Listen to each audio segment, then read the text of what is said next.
আজকে বাংলাদেশে যে তিন ধারার শিক্ষা ব্যবস্থা আছে, একটা জেনারেল শিক্ষা।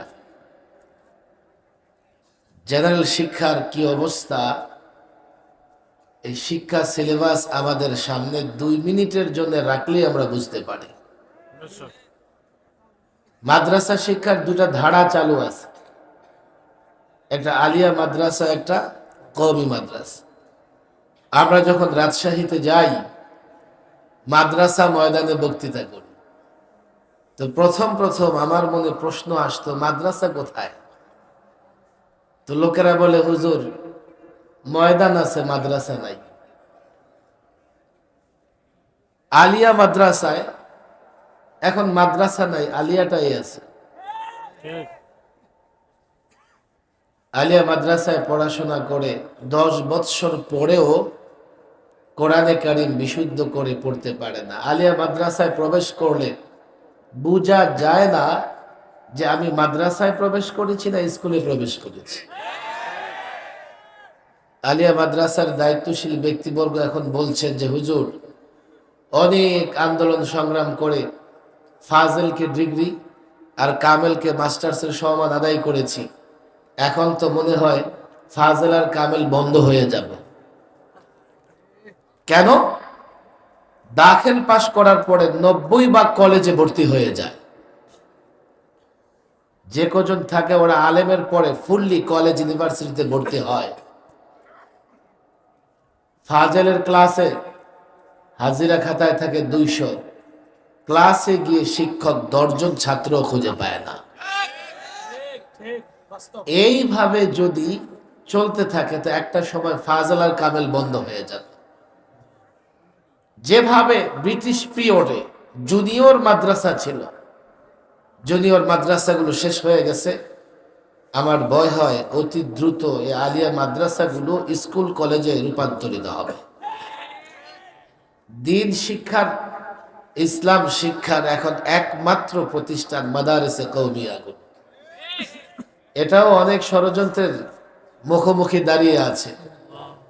মাদারিসে কওমিয়ার সূর্য সন্তানেরা নানা সময় আন্দোলন, ত্যাগ, তিতিক্ষা, কুরবানি ইত্যাদির বিনিময়ে এখনো পর্যন্ত এই শিক্ষা ব্যবস্থাকে নিজের অবস্থায় বা শিক্ষা ব্যবস্থার স্বকীয়তা বজায় রাখতে সক্ষম হয়েছে।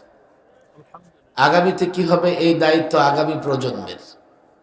আমরা যতটা সাধ্য চেষ্টা করে এখনো এটাকে একটা অবস্থায়, নিজ অবস্থায়, আপন অবস্থায় আমরা মনে করি ধরে রাখতে পেরেছি। ভবিষ্যতে কি হবে এই দায়িত্ব ভবিষ্যৎ প্রজন্মের। এই প্রজন্মের আলেম আমাদের আকাবের আসলাফরা যেভাবে মাদারিসে কওমিয়াকে হেফাজত করেছেন, মাদারিসে কওমিয়ার সিলেবাসকে হেফাজত করেছেন, ভবিষ্যৎ প্রজন্মকে সুচিন্তিত পরিকল্পনা নিয়ে মাদারিসে কওমিয়াগুলো হেফাজত করার দায়িত্ব কাঁধে তুলে নিতে হবে। আমি জানি না, দেখো 7-8 বছর আগে যখন দাওরায়ে হাদিসের সনদের মান দেওয়ার প্রশ্ন আসে, আমি অনেক টেলিভিশন মিডিয়ায় তখন বক্তব্য রাখতাম, টক শোতে যেতাম। বামপন্থী, রামপন্থী, নাস্তিকতাবাদীরা প্রায় আমাকে প্রশ্ন করত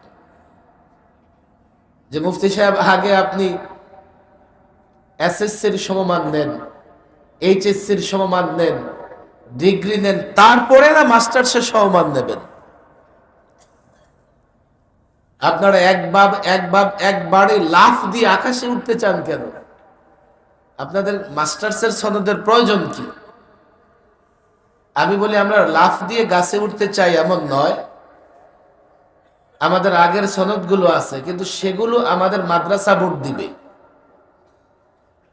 আর আমরা সরকারের কাছে শুধুমাত্র দাওরায়ে হাদিসের সমমান চাই।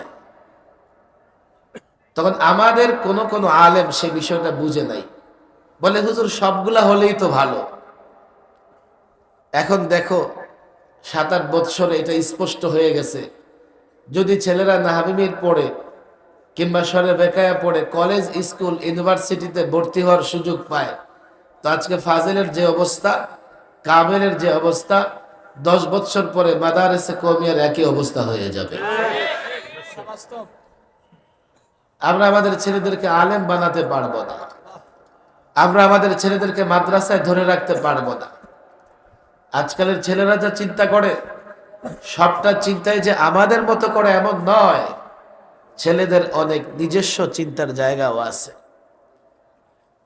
আমরা চেষ্টা করেছি, আমাদের উপরে নানা মহল ক্ষুব্ধ, রাগান্বিত, শুধু একটা কারণে নয়, যে কোনো একটা কারণ তোমরা দেখাতে পারবে না।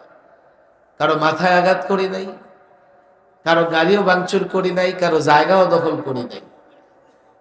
যদি অপরাধ করে থাকি, মাদারেসে কওমিয়াকে, মাদারেসে নিজ অবস্থায় রাখা, স্বাতন্ত্রিকতা, স্বকীয়তা বজায় রাখার কথা বলেছি। যদি অপরাধ করে থাকি, মুসলিম বিদ্বেষী, ইসলাম বিদ্বেষী যারা, তাদের বিরুদ্ধে কথা বলেছি। অপরাধ যদি করে থাকি, নাস্তিকদের বিরুদ্ধে কথা বলেছি, কাদিয়ানীদের বিরুদ্ধে কথা বলেছি, ভণ্ডদের বিরুদ্ধে কথা বলেছি, ইসলামের দুশ্মনদের বিরুদ্ধে কথা বলেছি, যারা দেশের দুশ্মন তাদের বিরুদ্ধেও কথা বলেছি। সব মিলিয়ে আমরা অপরাধী। কিন্তু সাধারণ জনগণকে এটা স্পষ্ট মেসেজ দিতে হবে। আমাদের কাজ হচ্ছে আপনাদেরকে বলে দেওয়া, আমরা আপনাদেরকে বাধ্য করতে পারবো না, আমরা আপনাদেরকে কোনো কাজে একেবারেই মজবুর করতে পারবো না। আমাদের কাজ হচ্ছে আপনাদেরকে বলে দেওয়া। নিজ সন্তানকে স্কুলে পড়াবেন, কলেজে পড়াবেন, আগে দেখেন সন্তানটা পড়তেছে কি। এখন এই প্রচলিত শিক্ষা সিলেবাসের, শিক্ষা কারিকুলামের এক একটা ত্রুটি বের হয়ে আসতেছে। এবার কিন্তু মাদ্রাসার ছেলে আলেম ওলামারা আগে শুরু করে নাই, আগে শুরু করেছে আমার মা বোনেরা। তাদের পক্ষ থেকে প্রথম দাবি উঠেছে, আরে স্কুলে গিয়ে ডিম ভাজা শিখবে, আলু ভর্তা বানানো শিখবে, এজন্য আমি সন্তানকে স্কুলে পাঠাই। বিছানা কেমনে গুছাবে এটা শিখবে, এজন্য আমি সন্তানকে স্কুলে নিয়ে যাই। এগুলো তো ঘরে শিখবে। এক একটা প্রসঙ্গ এসছে, দেখো আলেম ওলামা মাদ্রাসার ছাত্র আল্লাহ আল্লাহর দিন হেফাজত করবেন, এই হেফাজতে আল্লাহ তোমাদের মুখাপেক্ষী নন। আল্লাহ যে কাউকে দ্বারা হেফাজত করতে পারেন। দ্বীনের হেফাজতের কাজ তোমরা যদি মনে করো তোমরা করবে না, BRAC university, secular university, independence university, সেখানকার শিক্ষক প্রফেসররা দাঁড়িয়ে গেছে, তারা চাকরিচ্যুত হয়েছে, কিন্তু ওই প্রতিষ্ঠানের সেকুলারিজমের কাছে মাথা নত করে দেয়। এটা মনে করো না আমাদের কাছে দিন জিম্মি। আমরা যদি দিন রক্ষার কাজ করি, দিনের সঙ্গে আমরাও বেঁচে থাকব, আমরাও টিকে থাকব। আর আমরা যদি দিন রক্ষায় কাজ না করি, সাধারণ মানুষের আস্থাও নষ্ট হবে আমাদের উপর থেকে, সাধারণ মানুষ থেকে একদল তৈরি হয়ে যাবে। কেন জানো? আমি যখন এই কথা বলি, আমার গোড়ায় শক্তি আছে। শক্তি হচ্ছে এদেশের মানুষের নেচার, এদেশের মানুষের কালচার, এদেশের মানুষের মনোভাব। তুমি মনে করতে পারো একটা যুবক প্যান্ট শার্ট পরে সে মনে হয় ইসলামকে ভালোবাসে না। তুমি মনে করতে পারো একটা যুবক প্যান্ট শার্ট পরে সে মনে হয় রাসূলুল্লাহকে ভালোবাসে না। একটা যুবক তুমি যখন ময়দানে নামো, তোমার সঙ্গে ময়দানে নামে না। মনে করতে পারো না সে তোমার সমর্থনে নেই, সে তোমার সমর্থক নয়। আসলে আমাদের দেশের সাধারণ মানুষ নানা কাজে ব্যস্ত থাকে, চাকরিতে, ব্যবসায়, অফিস, আদালতে, তবে তারা আলেমদের সমর্থক।